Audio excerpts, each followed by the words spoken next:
이제 우리 이사야서 세 번째 시간 1장 마지막 부분을 세 번째로 볼 텐데, 우리 지난주 말씀 핵심 내용이 뭐였습니까? 수많은 예배, 수많은 제물, 수많은 제사를 드리러 나오는 유다 백성들을 향해서 내미는 손 할 때 이 손이 무슨 손이라 그랬어요? 이렇게 구부려서 내미는 오목한 손, 기억나시죠? 그런데 하나님이 볼 때는 복 주세요, 복 주세요고 나오는 그들의 예배자들의 손 안에는 뭐가 가득하다고 했습니까? 피가 가득하다. 이 피가 무슨 피예요? 물론 물리적으로 사람을 죽였다는 그런 피는 아닙니다. 이웃을 돌아보지 않고 이웃이 죽어서 피를 철철 흘리고 있는데도 오히려 자기들의 권력과 종교적인 잘못된 열광주의에 빠져서 착취하고 하는 가운데 담아진 피를 얘기합니다. 그 손을 펼쳐서 더 탐욕에 붙들리고 자기들의 이익에만 매몰되어서 복 주세요, 복 주세요. 이제 우리 그런 예배 좀 이제 하지 말자, 그만하자. 누가 저 성전문 좀 닫자, 이런 예배 중단되도록. 너무 싫다. 하나님이 구토가 나올 정도로 그런 예배에 대해서 기뻐하지 않는다 그랬어. 이제 오늘 이 마지막 21절서부터는 그런 지경에까지 던져진 이스라엘의, 유다의 상태를 어떻게 새롭게 건설해 가시는가, 새롭게 회복해 가시는가를 우리가 볼 겁니다. 성경을 보시면 21절 이렇게 돼 있어요. 이 사실 21절서부터는 애가입니다. 애가는 슬픈 노래라는 단순한 말이 아니라 이제 장례식을 치르는 장례식 노래라는 뜻입니다. 이사야는 굉장히 문학적 소양이 뛰어난 선지자 중에 한 명입니다. 그런 수많은 성경들을 이사야서의 곳곳에 문학적인 표현을 통해서 은유를 담아내고 있습니다. 그래서 특별히 21절 같은 경우가 그런 경우죠. 신실하던 성읍이 어찌하여 창기가 되었는고. 이것도 하나의 문예적 표현이에요. 창기가 되었다는 말은 당시 사람들의 문학적 소양 속에서 어떻게 이해됐는가 하면, 바람난 여자, 남편을 멀쩡히 두고도 다른 남자에게 복을 구하고 다른 남자에게 빌붙어 사는, 몸을 파는 그런 창기로 유다 백성과 이스라엘을 비유한 겁니다. 그런데 어떤 여인이었는데, 신실하던 성읍이, 이 성 할 때는 항상 여성형을 쓰죠. 그러니까 이스라엘을 하나님의 신부로 묘사를 하고 싶었던 것이고, 부부관계로 설명을 하고 싶었던 겁니다. 근데 신실하다, 이게 이제 히브리 말로는 아만이라는 단어를 써요. 신실하다. 근데 이 아만이라는 히브리 말에서 유래된, 잘 알려지고 여러분들도 자주 쓰는 표현이 하나 있어요. 여기서 나온 표현이 뭘까요? 아멘입니다. 아멘. 아멘은 믿음직하다, 충성스럽다, 신실하다. 이게 다 아멘에 담아짐, 그대로 되어질 줄을 믿는다, 이런 의미를 담아진 표현이 아멘입니다. 아멘. 그래도 아멘을 안 하시네요. 네? 아멘을 좀 자주 하시기 바랍니다. 우리 교회 외부 강사님들이 오시면 끝나고 꼭 물어요. 원래 그렇게 아멘을 잘 안 하냐고. 제가 꼭 그런 건 아닌데, 그러면 좀 뻘쭘해가지고 아멘을 자주 하시기 바랍니다.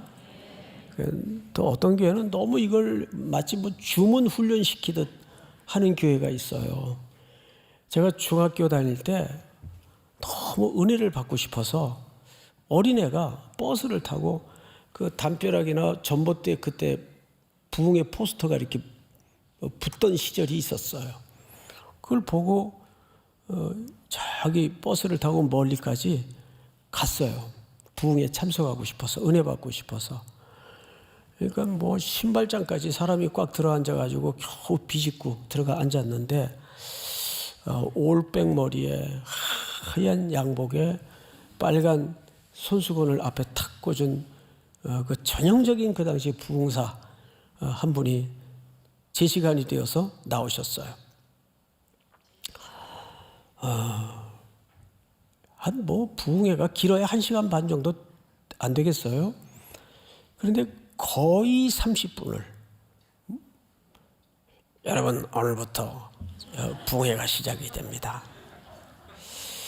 이번 집회 동안 여러분 먼저 아멘을 연습해야 되는데 따라서 하십시오. 할렐루야. 네, 이제 이렇게 연습을 시키는 거예요. 또 몇 시입니까? 아멘.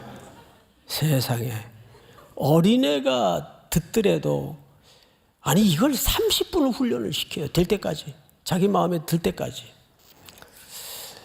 그래서 제가 그때 알았어요. 아, 저분이 잘 안 믿어지시나 보다. 어? 그러니까 저렇게 저걸. 그래서 뭐 은혜도 안 되고 그래가지고 중간에 이제 일어나 나왔는데 그게 나중에 보니까 저기 신설동 어디로 이사를 왔더라고요. 그 교회가. 깜짝 놀랐어요. 아멘은 물론 우리가 마음속에 이렇게 고백이 오르는 걸 누를 필요는 없어요. 그걸 억지로 누르지 마세요. 정말 믿어지고 하나님에 대해서 그렇게 진정으로 고백이 되어지면 수시라도 아멘, 아멘 고백하시기 바랍니다. 성경에서 느헤미야서나 에스라서에 보면 에스라가 나무강단에서 설교를 할 때 모든 백성들이 뭐 했다 그랬어요? 아멘 했다 그랬어요. 아멘. 하나님은 신실하십니다. 하나님은 충성스러우셔서 그렇게 하실 줄을 믿습니다. 이런 고백이거든요. 자, 그랬던 신실한 성읍이 언젠가서부터 궤도 이탈이 되어서 창기와 같이 됐어요. 이건 무슨 얘기냐면 신부는 신랑만 바라보고 사는 게 정결한 거예요. 그리고 신랑이 100을 갖다 주던 1000을 갖다 주던 그것만으로 만족할 줄 아는 게 신부의 아내의 삶의 태도입니다. 근데 그걸로 만족하지 않는 거예요. 뭔가. 그래서 자꾸 다른 남자한테 가서 샤넬백 사달라고 그러고 뭐 사달라고 그러고 이게 이제 정신이 나간 거죠. 영적인 의미로도 바람이 난 거예요. 유다가 이스라엘이 그런 타락에 던져졌다 그 말입니다. 자, 그런데 원래 이 도시는 성읍은 정의가 거기에 충만하였고 공의가 그 가운데 거하였더니 이제는 살인자들 뿐이로다.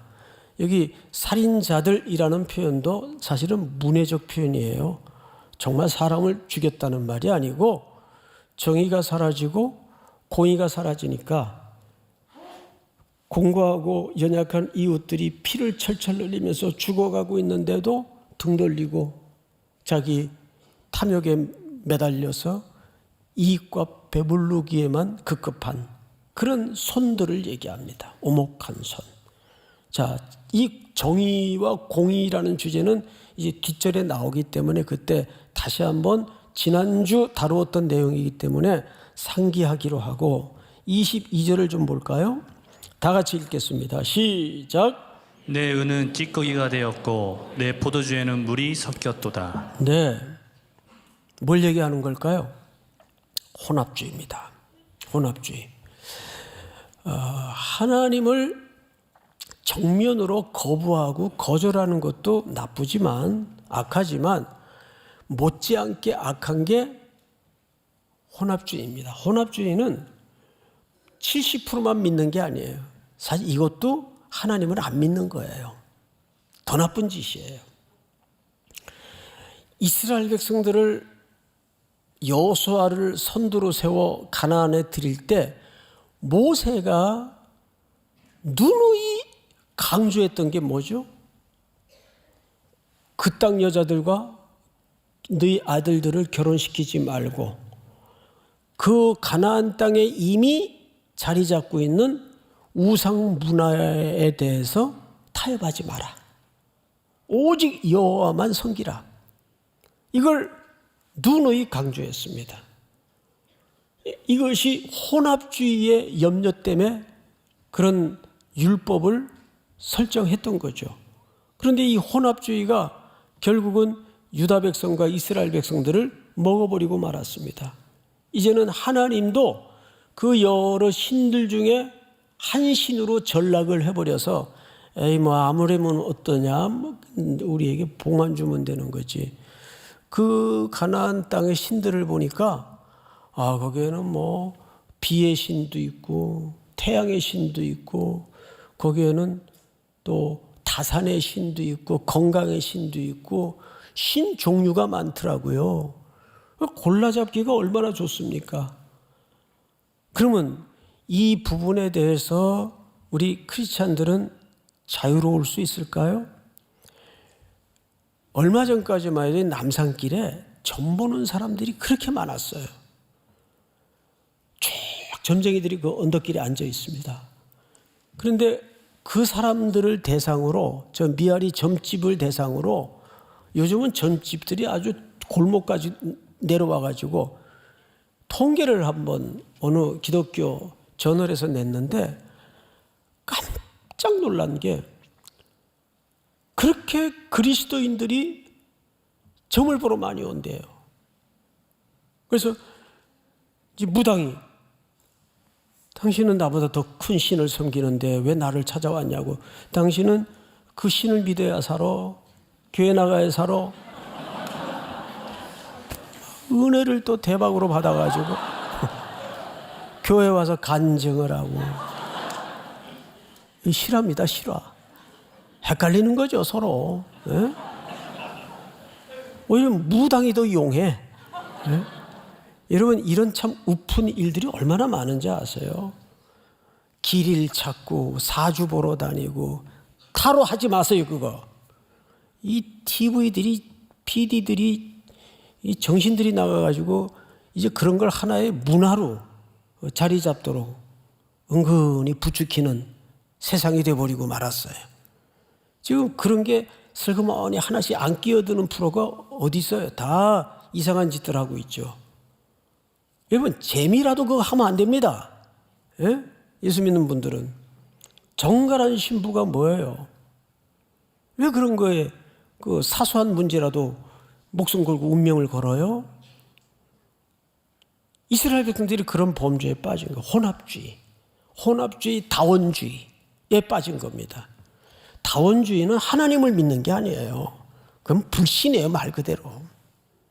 혼합주의도 물론 마찬가지고. 성경을 잘 보세요. 23절.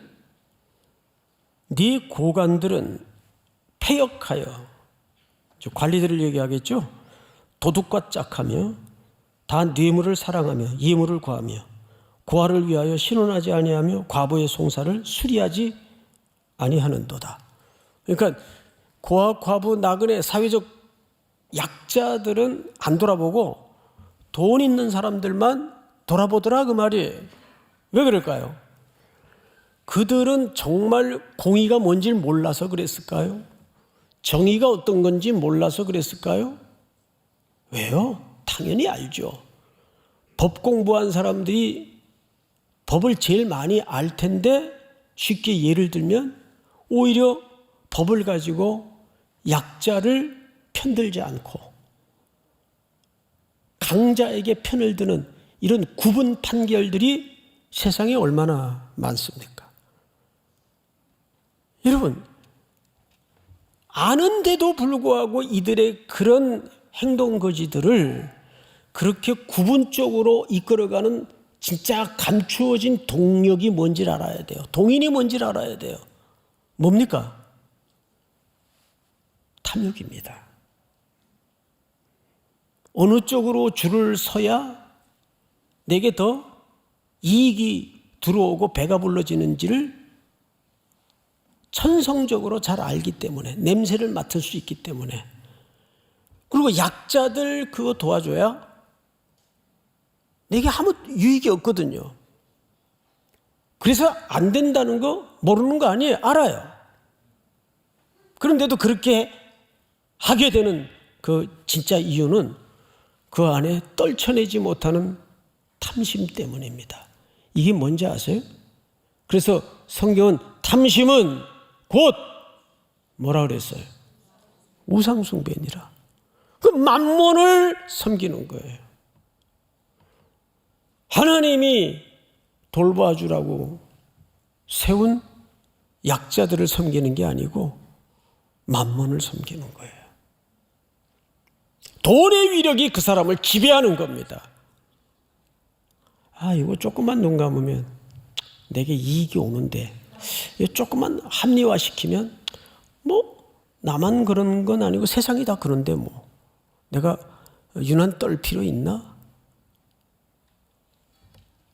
그래서 우리의 마음속에 이런 양심이 마비되면 그냥 밑으로 챙기고 편들은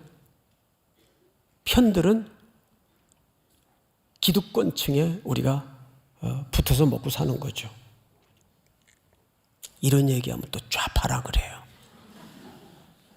좌파가 뭔지도 모르고.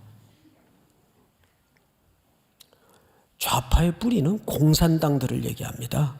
공산주의자들. 예. 저는 공산주의자가 싫어요. 진짜예요. 그거는 철저히 무신론적 가치에서 나온 것이기 때문에 우리 기독교가 절대 함께할 수도 없고 동의할 수도 없어요. 그래서 공산주의자들이 제일 박해하고 싫어하는 종족들이 기독교입니다. 그건 뿌리가 다르기 때문에. 자, 그런데 성경을 잘 보십시다. 24절.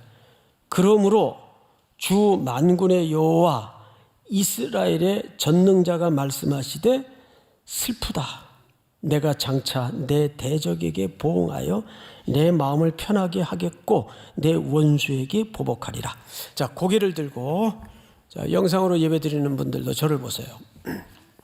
제가 저 카메라를 딱 쳐다보고 있으면 영상으로 이렇게 쳐다보면 저하고 눈이 마주치게 돼 있어요. 눈이 이렇게.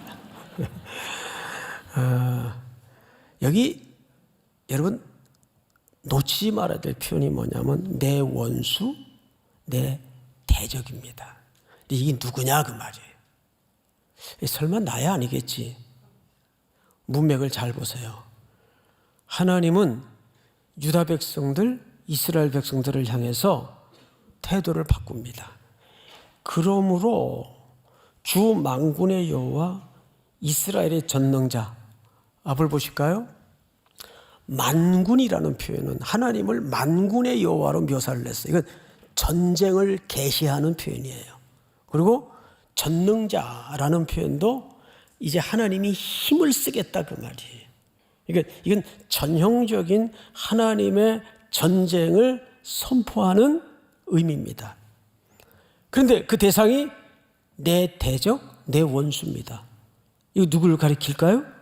이스라엘 백성들, 유다 백성들을 가리키는 거예요. 야, 이제 드디어 하나님께서 심판을 하시겠구나. 맞아요. 심판하실 거예요. 그런데 하나님의 심판은 언제나 우리를 멸절시키고 끝장내겠다는 의미의 심판은 하나님의 자녀들에게는 없습니다. 이 심판이 회복의 길이에요. 이것이 한 번도 성경 전체에서 흔들리지 않았던 하나님의 구원의 패턴입니다. 여러분, 가끔 부모들이 훈육 방법 중에 제일 겁나고 무서운 훈육 방법이 뭐예요? 내가 청방지구처럼 못된 짓 하고 돌아다니고 잘못을 엄청 하고 돌아다니는데도 부모가 소리를 안 해요. 이거 진짜 무서운 거거든요. 이건 뭐죠? 버린 거예요. 그런 부분은 없지만 그냥 버리는 거예요. 그걸 유기라 그러죠.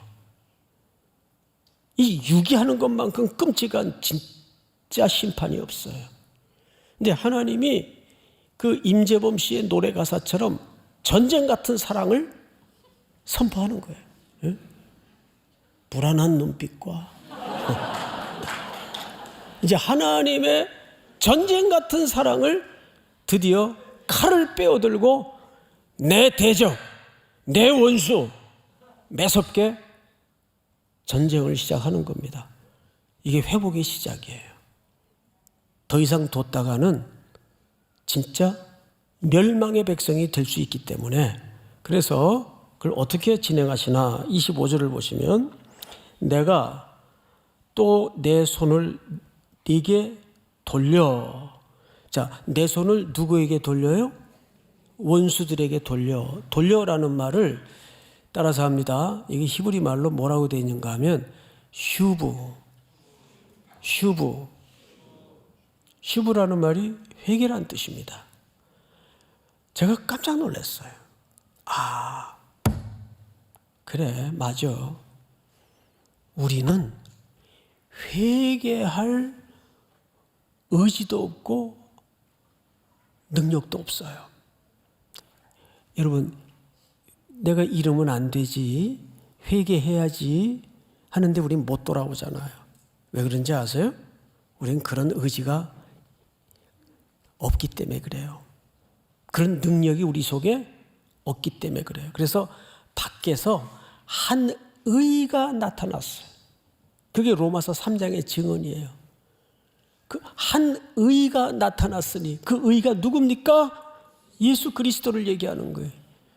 제가 여기서 눈물이 찔끔 나도록 묵상 가운데 감동이 있었던 것은, 이 돌아오는 주도권도 내게 있지 않았구나. 하나님께 있었구나. 성교를 다닐수록 성령 충만, 은혜 충만이 안 될 수가 없어요. 그 끔찍한 지옥, 생지옥과 방불한 그 현장에 우상에 매여서 묶여서 삶을 살아가는 그들을 바라보면서 그들에게 복음을 전하러 다니지만, 어쩌다 나는 무슨 복이 있어서 내가 예수 그리스도를 구주로 고백하게 되었고 그분의 손에 붙들릴 수 있었는가? 이게 내 의지가 아니고 나의 깨달음이 아니더라고요. 이 슈브라는 말은 그 주도권이 하나님께 있다는 얘기입니다. 그런데 여러분들 갖고 계신 성경 밑에 그 난을 보시면 돌려라는 말에 1하고 풋노트에 뭐라고도 가능하다고 돼 있어요. 대어. 이 대어라는 말이 무슨 뜻이에요? 터치하다. 손 댄다 그 말이에요. 대어. 내가 손을 네게 대어. 그러고 보면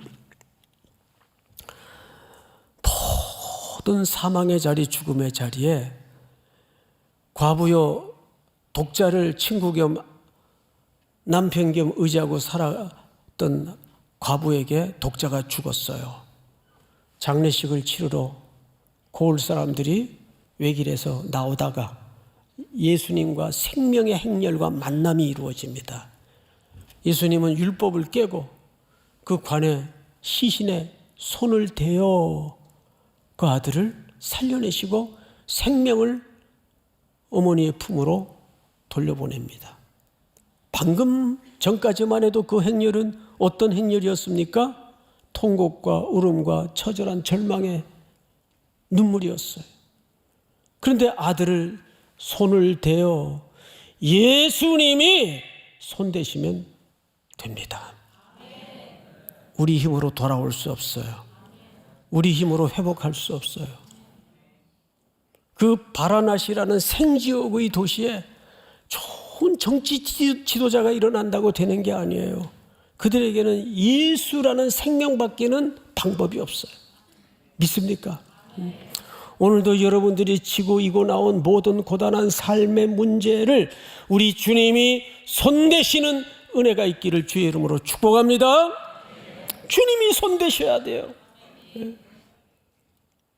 이 찬송의 고백처럼 주 떠나가시면 내 생명 헛되네. 믿습니까? 주 떠나가시면 우리 생명이 헛된 거예요. 먼지예요. 바람 같은 것입니다. 오늘도 여러분들의 삶의 구석구석에 주님의 더운 입김과 그분의 뜨거운 손길이 맞대어지는, 돌아오고 회복되는, 생명이 살아나고 일어나는 은혜가 있어지기를 축원하고 축복합니다. 되어. 그러고 보십시다.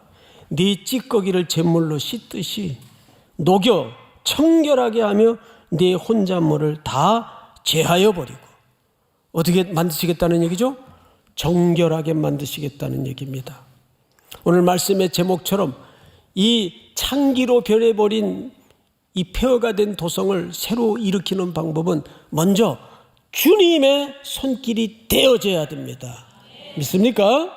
주님이 씻어야 돼요. 주님이.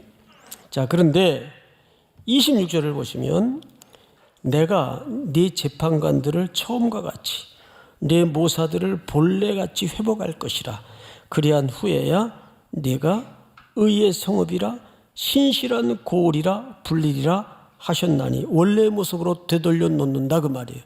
근데 이게 그냥 공짜로 되어지는 일이 아니라는데 문제가 있어요. 오늘 어쩌면 결론 같은 구절이 27절입니다. 우리 27절을 전체가 한번 같이 읽어보십시다. 시작. 시온은 정의로 구속함을 받고 그 돌아온 자들은 공의로 구속함을 받으리라. 아멘. 여기 지난주 다루었던 공의와 정의 문제가 다시 등장합니다. 공의는 미시파트라는 말을 우리 김희석 교수님은 공의로 번역을 한다 그랬는데 이 단어는 사회적 관계를 설명한다고 말씀을 드렸어요. 그리고 정의는 제데카입니다. 제데카. 자, 그러면서 우리는 이런 부연 설명을 들었었죠. 하나님과의 관계가 옳게 설정이 안 된 사람은 대인, 이웃과의 관계도 옳게 만들어질 수가 없다. 기억나시죠? 자, 그런데 오늘 27절을 보시면 시온은 정의로 구속함을 받고 그 돌아온 자들은 공의로 구속함을 받으리라. 여러분, 정의와 공의가 한꺼번에 완성된 자리가 어디입니까? 십자가입니다. 하나님은 십자가에 정의를 세우셨어요. 그냥 우리가 지어서 저질러서 영원히 죽을 수밖에 없는 그 죄악을 그냥 없는 걸로 해줄게. 자, 치우자. 이렇게 하나님이 그 죄를 간과하지 않았어요. 아들을 십자가에 약속대로 보내셔서 그 십자가에 내가 죽을 모든 죄악들을 아들이 대신 지시고 하나님의 정의를 바로 하셨습니다.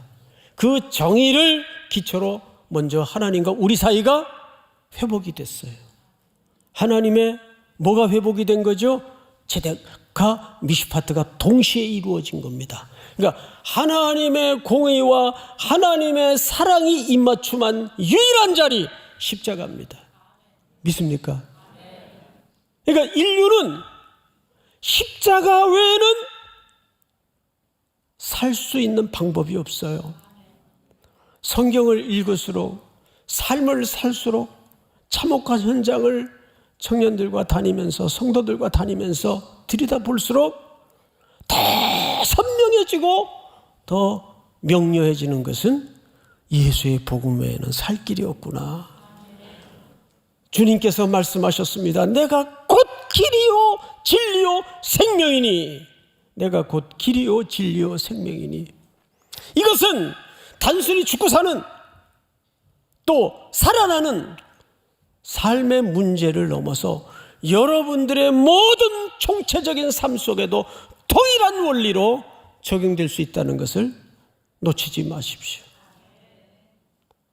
오늘도 오직 예수 외에는 해답이 없음을 붙들고 또 험한 세상을 향해서 두려움을 뛰어넘는 용기를 가지고 한 주를 신실하게 살아내는 신실한 주님께 묶이는 은혜를 누릴 수 있기를 축원하고 축복합니다.